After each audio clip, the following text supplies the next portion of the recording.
31শে জুলাই যখন আমাদের মাস for justice programme ছিল, তখন কিন্তু আমাদেরকে চারিদিক থেকে যখন ঘিরে রাখা হয়, তখন কিন্তু আমরা পুলিশের ব্যারিকেড ভেঙে আমরা আদালত চত্বর ওখানে দখলে নিয়ে ওখান থেকে আমরা আন্দোলন চালিয়ে যাই।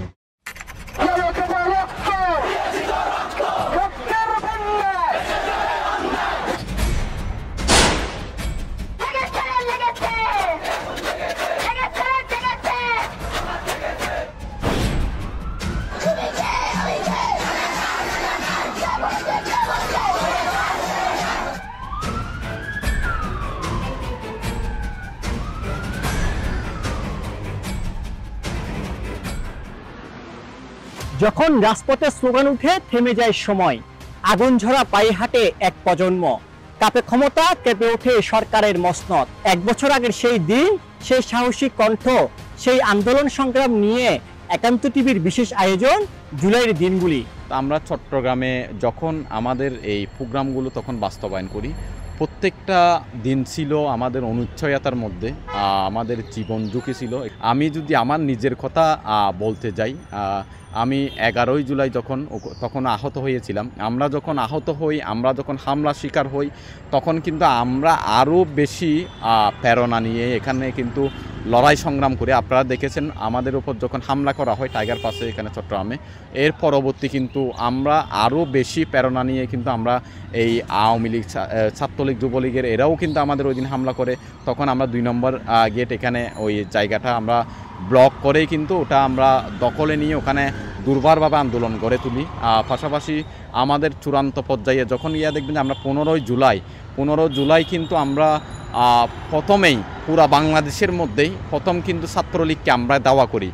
আমরা 16ই জুলাইয়ের কথা যদি বলি, 16ই জুলাই যখন আপনারা দেখবেন যে আমাদের ভাইদেরকে এখানে যারা মহিউদ্দিন বাচ্চু, রনি, নুরুল আজম রনি যারা ছিল, আমরা দেখেছি যে পুলিশ থেকে তারা সরাসরি ওখানে গুলি নিয়ে কিন্তু আমাদেরকে গুলি করে। তখনই কিন্তু আমাদের ভাইরা যখন এখানে গুলি খায়, ওয়াসিম যখন গুলি খায়, আমাদের ভাইরা যখন শহীদ হচ্ছে, তখন আমাদের যারা এখানে যোদ্ধারা ছিল ওরা কিন্তু আরও দ্বিগুণ প্রেরণা নিয়ে এখানে কিন্তু আন্দোলন সংগ্রাম করে। 16ই জুলাই আমি আমার পরিবারের যে নিরাপত্তা, ওই নিরাপত্তাটা পর্যন্ত এখানে বিভিন্ন ধরনের হুমকি ধমকি দেওয়া হচ্ছে, আমাকে চারিদিক থেকে ঘিরে রাখা হয়েছিল পুলিশ দিয়ে। তখন আমি কিন্তু বাসা থেকে বের হয়ে এর পরবর্তী আমার পরিবার, স্বজন, বন্ধুবান্ধব কারোর সাথে আমরা যোগাযোগ রাখতে পারি নাই, কিন্তু আমরা রাজপথ থেকে আমরা ওখানে হাল ছেড়ে দিই। আমরা তো গাড়াঘা দিয়ে আমরা কিন্তু প্রত্যেক দিন, যদি আপনারা দেখেন যে 17ই জুলাই, 18ই জুলাই, 19শে জুলাই আমরা কিন্তু প্রত্যেক দিনই কিন্তু আমাদের প্রোগ্রামগুলো বাস্তবায়ন করি। পাশাপাশি দেখবেন যে আমাদের 17 জুলাই গায়েবানা জানাজ, ওখানেই আমি নেতৃত্বের জায়গায় ছিলাম। 18 জুলাই যখন আমরা নতুন ব্রিজ চত্বর ওখানে ব্লকেট কর্মসূচি দিই, ওখানেই কিন্তু আমি নেতৃত্বের জায়গায় ছিলাম। ওদিন আমি হামলায় আহতও হই। আমি একেবারে কর্ণফুলী নদী দিয়ে কিন্তু পার হয়ে আমি মাও শিশু থেকে চিকিৎসা নিয়ে আবারও কিন্তু আমি এখানে বহদ্দারহাটে আমাদের অবস্থান ছিল, ওখানে যোগদান করি। পাশাপাশি 19শে জুলাই আমাদের গায়েবানা জানাজা ছিল লালদিঘিতে, ওখানে আমি নেতৃত্বের জায়গায় ছিলাম। আপনারা দেখে থাকবেন যে এখানে আমরাই কিন্তু এখান থেকে কারফিউ ভঙ্গ করে আমরা প্রবর্তকে মিছিল করেছিলাম, ওটার মিছিলের নেতৃত্বে আমি ছিলাম। আমরা তখন এখানে অন্যান্য দলের যারা ছিল, শিবির, ছাত্রদল থেকে শুরু করে ছাত্র অধিকার, অন্যান্য যারা ছিল তাদের সাথে পর্যন্ত আমরা কারফিউর মধ্যে আমরা সরাসরি মিটিং করেছিলাম সিএসসিআর এর উপরেই।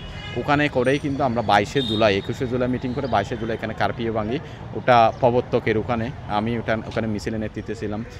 এর পরবর্তী আমরা আমাদের প্রোগ্রামগুলো এখানে যথারীতি চালিয়ে গেছিলাম। 31শে জুলাই যখন আমাদের মাস ফর জাস্টিস প্রোগ্রাম ছিল, তখন কিন্তু আমাদেরকে চারিদিক থেকে যখন ঘিরে রাখা হয়, তখন কিন্তু আমরা পুলিশের ব্যারিকেড ভেঙে আমরা আদালত চত্বর ওখানে দখলে নিয়ে ওখান থেকে আমরা আন্দোলন চালিয়ে যাই। তখন দেখবেন যে আমি ওখানে, আপনারা দেখে থাকবেন, পরে যখন আমাদের ভাইদেরকে হুমকি দেওয়া হচ্ছে, ওদেরকে ছাত্রলীগ, যুবলীগ, আওয়ামী লীগ পুলিশ থেকে বারবার হুমকি দেওয়া হয়, তখন আমি নিজে শেষে সর্বোচ্চ ঝুঁকি নিয়েই আমাদের সহযোদ্ধা যারা ছিল ওদেরকে ওখান থেকে নিয়ে নিউ মার্কেটে গিয়ে আমরা মোটামুটিভাবেই নিরাপদভাবে আমাদেরকে মুভমেন্ট করি।